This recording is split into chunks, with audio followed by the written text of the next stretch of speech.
जय हिंद दोस्तों। कैसे हो दोस्तों आप सभी लोग। नंबर सिस्टम के वीडियोस दोस्तों अपने चल रहे थे, तो अपन पिछले वीडियोस में काफी कुछ हम लोगों ने बात करी है। दोस्तों आज हम बात करने जा रहे हैं कुछ और इम्पोर्टेंट चीजों के बारे में। तो आइए सबसे पहले हम देखते हैं। हम बात करेंगे आज दशमलव संख्या के बारे में। दोस्तों दशमलव जानते हो आप सभी, दशमलव किस प्रकार का होता है। एक संख्या होती है कोई भी जिसमें हम किसी अन्य संख्या का भाग देते हैं, तो कई बार वो भाग दशमलव के बाद जाता है, कई बार दशमलव आने पर भी भाग पूरा पूरा नहीं जाता है और किसी अंक की बार बार पुनरावृत्ति होती है। कई बार जब हम किसी संख्या में अन्य किसी संख्या का भाग देते हैं तो दशमलव के बाद भी भाग कभी पूरा नहीं जाता है और अंक आते जाते हैं। तो इस प्रकार से दशमलव संख्या का जो एक कंसेप्ट है इसको हम समझते हैं। सबसे पहले हम बात करते हैं शांत दशमलव संख्या के बारे में। सबसे पहले हम जिस संख्या के बारे में बात करेंगे उसका नाम है शांत दशमलव संख्या। शांत दशमलव संख्या जो है क्या है ये, यानी कि जब हम किसी संख्या में अन्य किसी का भाग दें तो एक निश्चित समय के बाद, दशमलव के एक निश्चित समय के बाद उसमें पूरा पूरा भाग चला जाए, या अन्य शब्दों में हम ये कहेंगे कि दशमलव के बाद कहीं ना कहीं भाग पूरा चला जाए और दशमलव के बाद भाग जाना रुक जाए, या हम कहें जहां दशमलव समाप्त हो। तो इस प्रकार की संख्या क्या कहलाएगी, शांत दशमलव संख्या। जैसे आप देखें कि 0.35, ये मैंने एग्जांपल लिया है 0.35, यानी किसी संख्या में मैंने भाग दिया था तो पहले भाग नहीं गया, मैंने दशमलव लगाया, फिर 3 बार डिवाइड हुआ, उसके बाद कुछ शेषफल बचा और उसमें मैंने 5 बार भाग दिया, भाग पूरा पूरा चला गया और 5 पर जाकर के रुक गया। किसी संख्या में मैंने भाग दिया, कितनी बार भाग गया, 0.35, दशमलव 35, ये कैसी संख्या कहलाएगी, शांत दशमलव। अब आप देखें जो 0.35 है इसको मैं लिख सकता हूँ 35 और अपॉन में 100। 0.35 को लिख सकता हूँ 35 अपॉन 100। 5 से इसको काटे 7 और ये हो जाएगा 20।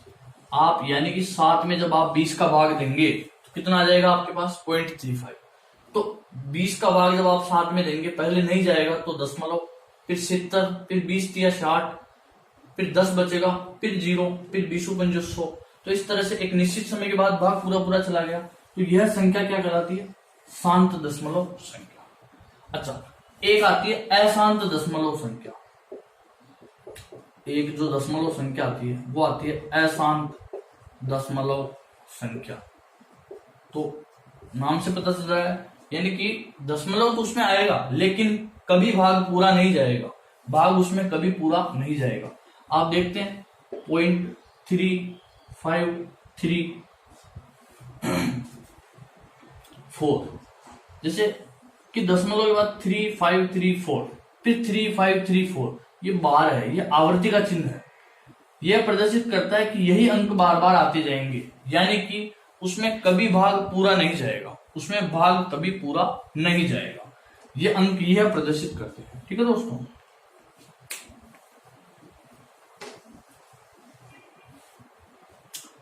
जैसे मैं आपको ये कहूं कि 0.37 और फिर उस पर बार है, यानी कि किसी संख्या जिसमें हम भाग दे रहे हैं तो पहले 3 आएगा, फिर 7, फिर 3, फिर 7, फिर 3, फिर 7। दशमलव के बाद ये दोनों अंक ये बार बार रिपीट होते चले जाएंगे। समझ रहे हो आप किसी चीज को, तो देखिए अब आप इस चीज को समझे। देखिए अपने पास एग्जाम्पल क्या है कि 0.37 के ऊपर क्या लगा हुआ है, बार लगा हुआ है। दोस्तों इस तरह की संख्या जो है इसको हम कहते हैं अशांत दशमलव संख्या, क्योंकि ये जो दशमलव के बाद अंक है ये कभी खत्म नहीं होंगे, इस तरह से भाग चलता चला जाएगा। कई बार इस तरह से आता है 0.37895438321225, इसमें पता नहीं चल रहा है कि किसकी आवृत्ति हुई, आवृत्ति हो ही नहीं रही है, और ये दशमलव के बाद जो डिवाइड चल रहा है ये कभी खत्म भी नहीं हो रहा है। दोस्तों ये भी अशांत दशमलव संख्या, यानी जिसमें आवृत्ति हो रही है उसको अशांत आवर्ती संख्या कहेंगे, और जिसमें आवृत्ति नहीं हो रही उसको अशांत अनावर्ती दशमलव संख्या कहा जाएगा। अब अपने पास में एग्जाम्पल के तौर पे लिखा हुआ है 0.37 के ऊपर बार लगा हुआ है। इन जो आवर्त दशमलव संख्याएं हैं इनको किस तरह से एक परिमेय संख्या के रूप में परिवर्तित कर दिया जा सकता है। समझे आप इसको, जैसे अपने पास जो उदाहरण के तौर पे है 0.37 पे बार लगाओ दोस्तों। अपने को हमेशा एक चीज ध्यान रखनी है, इसको आप लिख भी लें, जितनी अंकों पे बार लगा हुआ है 9 को लिखना है उतनी बार। जितने अंकों पे बार लगा हुआ है, जैसे यहाँ 2 अंकों पे बार लगा हुआ है तो 9 भी कितनी बार आएगा, 2 बार आएगा। तो ये हो जाएगा अपने पास में 37 और डिवाइडेड में 9 आ जाएगा 2 बार। समझ में आ गया आपको कंसेप्ट। 0.37 पे बार लगा हुआ है, इसको परिमेय संख्या के रूप में रूपांतरित किया जा सकता है। 37 और अपॉन में बार कितनी संख्याओं पे, 2 पे, तो 2 बार 9 आ जाएगा। आप चेक कर सकते हैं, जैसे आपके पास कोई इस तरह से करे आपको कि 0.3 पे बार लगा हुआ है, तो आपको 3 तो एजिटिव लिखना है और एक संख्या पे बार है तो नीचे 1। आप इसको देखें, 3 एकम 3, 3 3 9, यानी कि 1/3 हो गया। 1/3 कितना हो गया, 1/3, यानी कि 1 में किसका भाग देना है, 3 का। जाता है भाग, नहीं जाता तो दशमलव लगेगा, दशमलव लगने से एक शून्य लग जाएगा। अब भाग जाता है 3 बार, 3 3 9, ये 9, फिर 1, फिर 0, फिर भाग जाएगा 3 3 9, फिर 1, फिर 0, फिर 3 3 9। यानी आप देख रहे हैं कोई दशमलव के बाद 3 की आवृत्ति होती जा रही है, तो इसको अपन लिखेंगे दशमलव और 3 की आवृत्ति हो रही है 3 पे बार, तो दशमलव 3 पे बार। इस चीज को किस रूप में लिखा जा सकता है, 1/3। कैसे लिखा, 3 एज इट इज और बार लगा हुआ एक संख्या पे, तो 9, 3/1 9 काटा तो 1/3। तो इस तरह से अपन इसको दशमलव, जो आवर्त दशमलव संख्या है, ऐसी दशमलव संख्या जिसमें अंकों की एक निश्चित पुनरावृत्ति होती है, उसको हम किस तरह से परिमेय संख्या यानी P/Q के रूप में लिख सकते हैं, वो हमने यहाँ पर देखा। ये कंसेप्ट मेरे हिसाब से समझ में आया होगा आप लोगों को, काफी इजी कंसेप्ट है। अगला देखिए यहाँ पर, अगर इस तरह से लिखा हुआ है कि 0.314, इसका क्या मतलब हुआ, इसका मतलब हुआ यानी दशमलव के बाद भाग गया 3 बार, फिर गया 1 बार, फिर गया 4 बार। 3 तो एज इट इज है, उसके बाद क्या होता है, 3 के बाद में 1 4 1 4 1 4, इनकी पुनरावृत्ति होती चली जाएगी क्योंकि इन दोनों पे बार लगा हुआ। तो 0.3 दशमलव के बाद 3, उसके बाद 1 4, फिर 1 4 1 4 1 4, इस तरह से। इसका मतलब ये है। तो इसको किस तरह से हम परिमेय संख्या के रूप में रूपांतरित करेंगे, देखो बिल्कुल सिंपल कंसेप्ट है। करना क्या है आप लोगों को, उसको समझे। ये 314 है, इसको एजिटिज लिखे, जैसे पहले लिख रहे थे, ऊपर वाली संख्या को एजिटिज लिखते थे, बस वही करना है, माइनस। अब अपने को कंसेप्ट क्या लेकर चल रहे हैं अपन, बार का। मेन तो अपना बार ही है, तो उसको आप छोड़ दें, बाकी जो भी अंक ऐसा है जिसपे बार नहीं लगा हुआ है उसको इसमें से घटा दें। तो 314 में से आपको 3 घटा देना है, उसके बाद इसमें भाग किसका दे। तो पहले अपना कंसेप्ट क्या था कि जितने अंकों पे बार है उतने 9 लिखने हैं, सेम वही कंसेप्ट कर दी। 2 अंकों पे बार है तो 2 9 लिख दिए। लेकिन दशमलव के बाद एक अंक ऐसा भी जिसपे बार नहीं है, तो ऐसे अंक जिन पे बार नहीं है, दशमलव के बाद ऐसे अंक जिन पे बार नहीं है उनके बराबर में 0 लिख देंगे। जैसे एक ही अंक जिसपे बार नहीं है तो 1 0 लगा दिया, 2 होते तो 2 लगा देते। ये अपने पास में आ गया इसका परिमेय फॉर्म, P/Q का फॉर्म। 314 में से 3 जाएगा, आप जानते हैं 311 और डिवाइडेड बाय 900, ये इसका क्या हो जाएगा, परिमेय संख्या का रूपांतरण हो जाएगा। 0.314 पे बार लगा हुआ है, इसको परिमेय संख्या के रूप में हम किस तरह से रूपांतरित कर सकते हैं। तो ये सिंपल अपना कंसेप्ट है, समझ में आ गया होगा मेरे हिसाब से आप लोगों को। अच्छा, एक इसी तरह से ये पूछ लेता आपने को कि 0.35 यहां तक तो जा रहा है, उसके बाद 3 की पुनरावृत्ति हो रही है। इसमें क्या करना है, वही 353 को एजिटिज लिख दो, जिन पे बार नहीं लगा हुआ है उनको इसमें से घटा दो और बार के बराबर में 9 लिख दो, और जिन पे बार नहीं लगा हुआ है दशमलव के बाद होना चाहिए, लेकिन जिन पे बार नहीं लगा हुआ है उनके बराबर में 0 आप लगा दो। जब 353 में आप 35 घटाओगे तो कितना आ जाएगा दोस्तों, 318 डिवाइडेड बाय, आप देखिए 3 से कटेगा, हट जाएगा, ये अपने पास में क्या आ जाएगा, P/Q फॉर्म, परिमेय संख्या रूपांतरण। अपन ने देखा जो शांत दशमलव संख्या थी, कोई सी भी हो, जैसे 0.76, ये शांत दशमलव है, इसको अपन ने लिखा 76/100, फिर 2 से काटेंगे तो कितना कट जाएगा, फिर 2 से काटेंगे तो ये आ जाएगा। तो अपन ने देखा कि उसको P/Q फॉर्म में लिख सकते थे। इसी तरह से जो आवर्त दशमलव संख्या होती है उनको भी P/Q फॉर्म में लिख सकते हैं। अच्छा, आपको एक सीधा सा सिंपल सा ये दे दे, 2.63 और यहाँ पर 2.63 और इसके अंदर आपको वो एक कह दे कि इस पे बार लगा हुआ है, 2 बार पूरा भाग है, उसके बाद दशमलव, फिर 6 और फिर 3 की आवृत्ति बार बार होगी। इसको इस तरह से लिखा जा सकता है 2.6 और फिर 3 इस तरह से लिखा जा सकता है। इसको हम किस तरह से परिमेय संख्या के रूप में बदलेंगे उसको समझे। देखिए 2 बार पूरा भाग जा रहा है तो 2 तो एलजीडी आ जाएगा, क्योंकि 2 का हमारे पास कोई कंसेप्ट नहीं है। दशमलव के बाद जो भी संख्या आ रही है ये वापिस से वही फॉर्म बन गई 0.63 बार। इसको कैसे लिखेंगे, तो 63 को एलजीडी लिख दो, फिर जिसके ऊपर बार नहीं लगा हुआ उसको घटा दो, एक संख्या के ऊपर बार लगा हुआ तो 1 9, एक के ऊपर नहीं लगा हुआ तो उसके बजाय 0, 2 एलजीडी प्लस आप जानते हैं 63 में से 6 जाएगा तो कितना आ जाएगा 57 डिवाइडेड बाय 9। समझ में आ रहा है। इसको आप लिख सकते हैं 2 प्लस, और इसको आप 3 से काटे तो कितने बार कट जाएगा 19/32।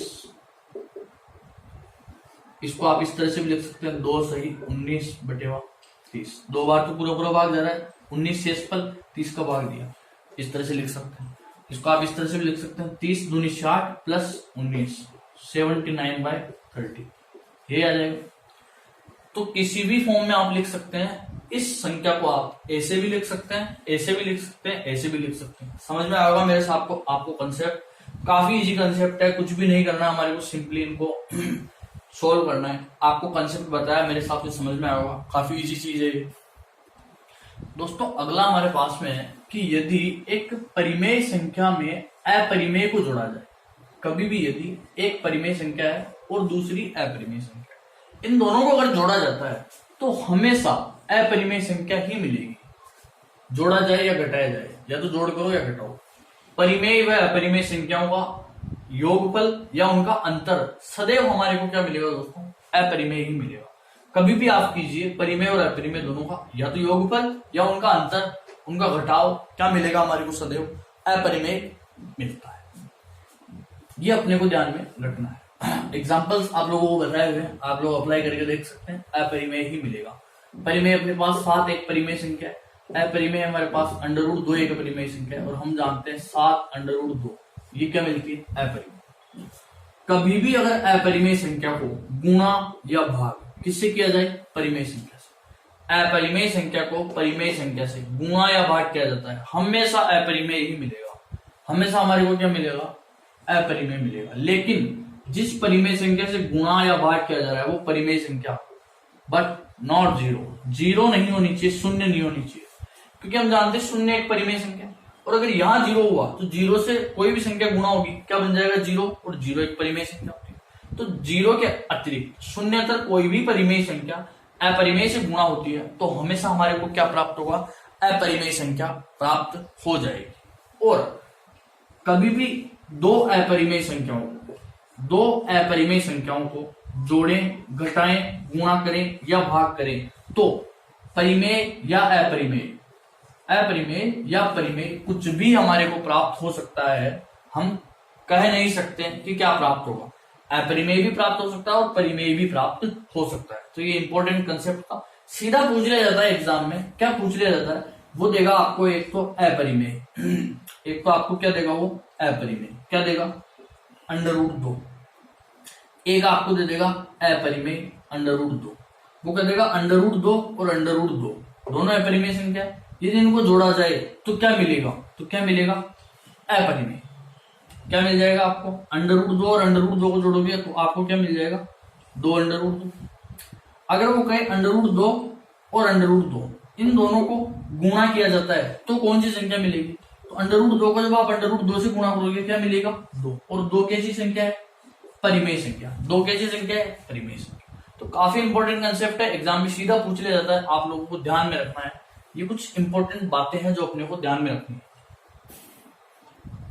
अगला हमारे पास में हर का परिमेयकरण, अगला जो टॉपिक हमारा वो है हर का परिमेयकरण, यानी कोई भी एक भिन्नात्मक रूप दिया हुआ होगा उसमें जो हर है उसका परिमेयकरण, रेशनलाइजेशन कैसे करते हैं उसके बारे में हमारे को समझना है।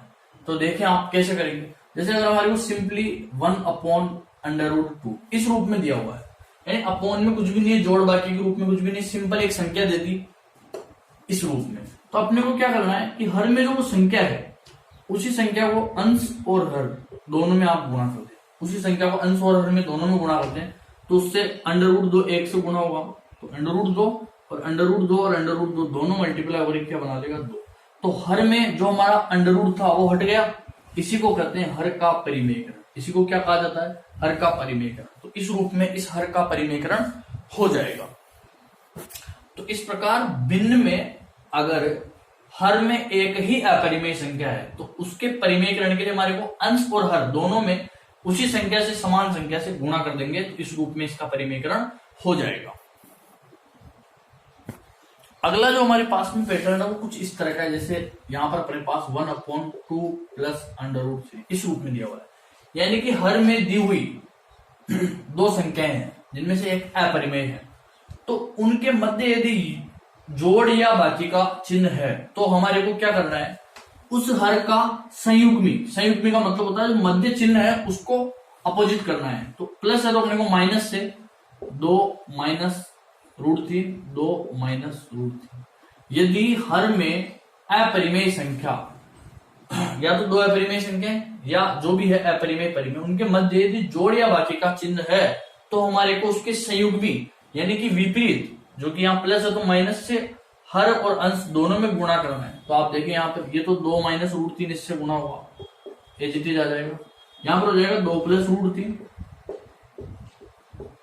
और ये हो जाएगा 2 -√3। यहाँ देखिए आप इंपोर्टेंट फॉर्म बन रही है, आप लोगों को पहले बताया नहीं, अब बता देते हैं, काफी इंपोर्टेंट है। a + b a - b, a + b a - b, इसका एक इंपॉर्टेंट फॉर्मूला बनता है। ये जब हम लोग बीजगणित पढ़ेंगे तब हम काफी अच्छे से इन चीजों को समझेंगे दोस्तों। अभी आप केवल इतना सा देख लें, a + b और a - b जब और हर के परिमेयकरण में ज्यादातर यही फॉर्मूला काम में आता है, तो आप इसको इंपॉर्टेंट कंसेप्ट को समझ लें। a + b a - b, जब आप इन दोनों को मल्टीप्लाई करेंगे, देखिए a से मल्टीप्लाई होगा तो a², a - b से मल्टीप्लाई होगा -ab, प्लस b जब a से मल्टीप्लाई होगा तो प्लस का ab, और माइनस का b जब ये प्लस का b जब माइनस के b से मल्टीप्लाई होगा तो माइनस का b²। ये हमारे पास में आ जाएगा a + b a - b, दोनों को जब गुणा करेंगे तो क्या आ जाएगा? -ab + ab, दोनों कट जाएंगे, क्या आ गया finally? a² - b²। a + b a - b, यही फॉर्म बन रही है। तो पहले का स्क्वायर माइनस दूसरे का स्क्वायर, इन दोनों का मतलब ये हो जाएगा। आप देखें यहाँ पर ऊपर वाला जो 2 -√3 एजीटी आ जाएगा, a + b a - b, तो a का स्क्वायर यानी 2 का स्क्वायर कितना? 4, फिर माइनस माइनस, फिर b का स्क्वायर यानी √3 का स्क्वायर 3 हो जाएगा, 4 में से 3 गया तो 1, और ऊपर हमारे पास 2 -√3। तो ये जो संख्या थी इसका परिमेयकरण करके हमने इसको इस रूप में लिख दिया। तो एग्जाम में सीधा पूछेगा कि इसका यदि परिमेयकरण किया जाए, हर का परिमेयकरण, तो क्या बनेगा इसका फाइनल?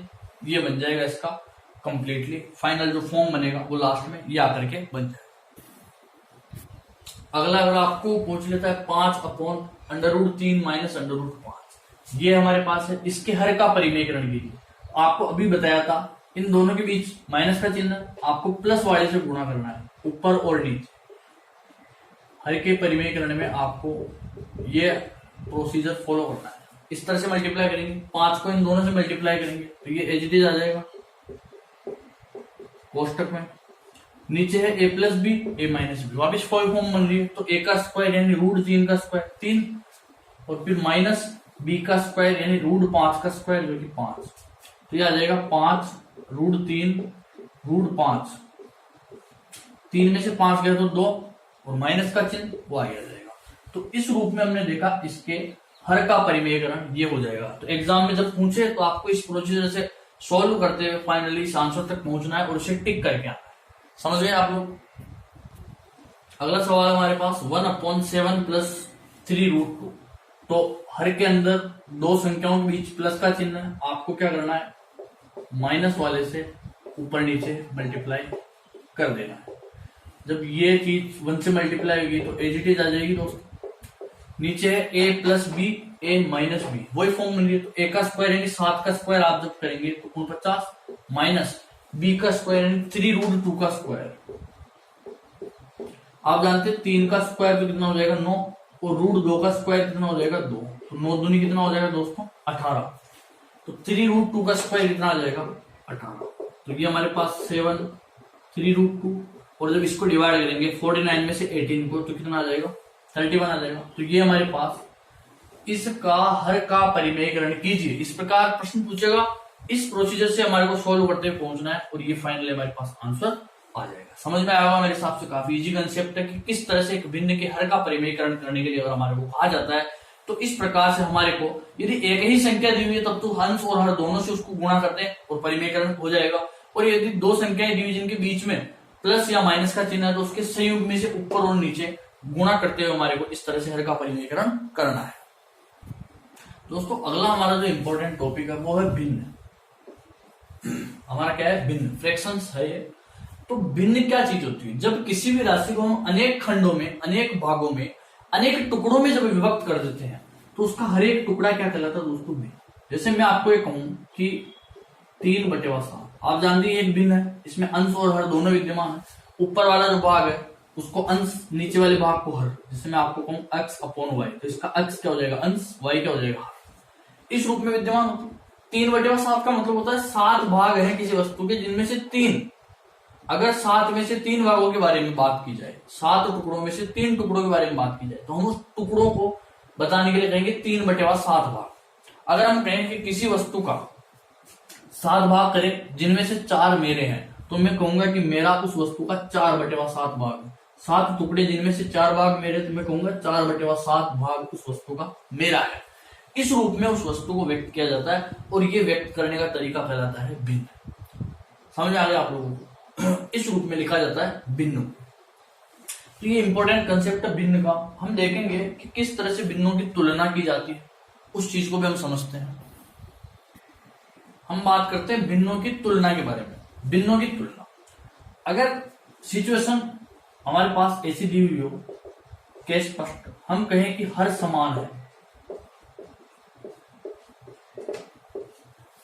जो दी गई जितनी भी भिन्न हैं उन सब में अगर हम कहें कि हर समान है, यानी कि जो डिनोमिनेटर में जो भी चीज लिखी हुई है वो सारी कुछ सब में बराबर है, तो ऐसी स्थिति में कौन सी भिन्न बड़ी होगी, कौन सी छोटी होगी, कैसे हम उसको देखेंगे। जैसे फॉर एन एग्जाम्पल आपके पास लिखा हुआ है 4/9, 7/9, 8/9, 2/9, इस तरह से लिखा हुआ। सब में हर समान है, यानी 9 भाग है। 9 में से एक 2 भाग के बारे में बात कर रहा है, एक 4 भाग के बारे में बात कर रहा है, एक 7 भाग के बारे में बात कर रहा है, एक 8 भाग के बारे में बात कर रहा है।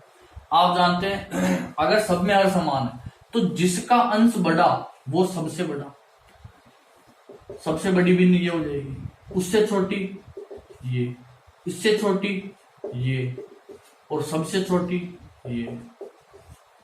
अगर हर अंश समान हो, हमने बात करी जब सबके हर समान है तो जिसका अंश बड़ा वो भिन्न बड़ी। अगर सबके अंश समान हो तो क्या करेंगे, जैसे फॉर एन एग्जाम्पल 6/5, 6/3, 6/4, 6/2।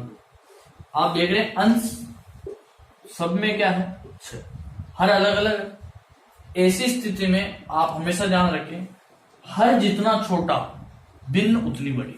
अंश में उल्टा था, अंश जितना बड़ा भिन्न उतनी बड़ी, हर जितना छोटा भिन्न उतनी बड़ी। क्योंकि आप जानते हैं जितनी छोटी चीज का भाग देंगे उतना ही ज्यादा मान आएगा। तो देखें सबसे बड़ी भिन्न, उससे छोटी भिन्न, उससे छोटी भिन्न और सबसे छोटी भिन्न। ये भिन्नों का आरोही और अवरोही क्रम पूछ लिया जाता है, इसलिए मैंने आपको, काफी इंपॉर्टेंट कंसेप्ट है, हमेशा ध्यान रखें। आरोही, आरोही का मतलब होता है चढ़ता क्रम, बढ़ता क्रम, यानी कि छोटे से बड़े की ओर, वो होता है आरोही। और अगर आपको कहे अवरोही क्रम में जमाए तो अवरोही का मतलब होता है घटता क्रम, यानी कि बड़े से छोटे की ओर घटते हुए क्रम में। अवरोही का मतलब होता है घटता हुआ क्रम और आरोही का मतलब होता है बढ़ता हुआ क्रम। ये दोनों काफी इंपॉर्टेंट कंसेप्ट आप लोगों को समझने चाहिए। तो इस तरह से हमने ये चीज देखी कि किस तरह से भिन्नों की तुलना की जाएगी।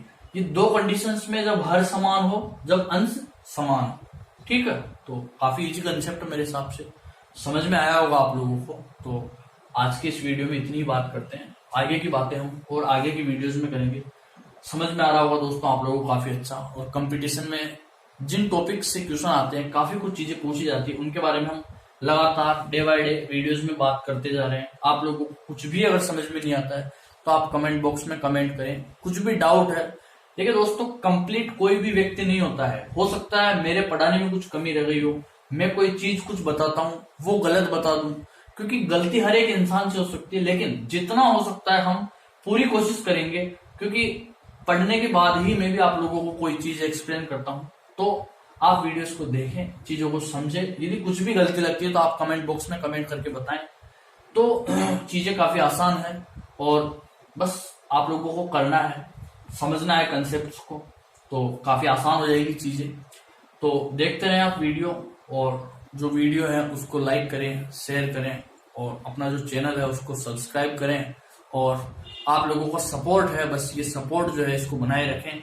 और अपने जो भी कोई रिलेटिव्स हैं, अपने साथ के हैं, जो भी कोई दोस्त आपके भाई लोग हैं, फ्रेंड्स हैं आप लोगों के, जो कंपटीशन की तैयारी कर रहे हैं या मैथमेटिक्स को वाकई में बिल्कुल सीखना चाहते हैं, तो आप लोगों को बिल्कुल, आप देख रहे हैं 0 लेवल से पढ़ाया जा रहा है, चीजों को काफी आसानी से समझाया जा रहा है। हर एक टॉपिक में से ऐसे कंटेंट उठाए जा रहे हैं जो एग्जाम में सीधे पूछ ले जाते हैं। हम लोग क्या है, उन चीजों को देखने के बाद में काफी कंफ्यूज हो जाते हैं कि कैसे इसका सॉल्यूशन होगा, और हम उसको काफी सारी बुक से पढ़ते हैं। बट वो ये कि एक्सप्लेन वाइज तरीका अगर उनका ठीक नहीं है तो हम उन चीज को जो है क्लियर नहीं कर पाएंगे। तो आप लोगों के यहाँ सारे कंसेप्ट क्लियर किए जा रहे हैं, और नंबर सिस्टम का एक भी टॉपिक आप लोगों के नहीं बचेगा। ज्यादा टाइम इसलिए लग रहा है क्योंकि हम हर एक चीज को काफी इजी वे में बहुत अच्छे से एक्सप्लेन करके समझ रहे हैं। तो दोस्तों, जय हिंद, जय भारत, वंदे मातरम। मिलते रहेंगे।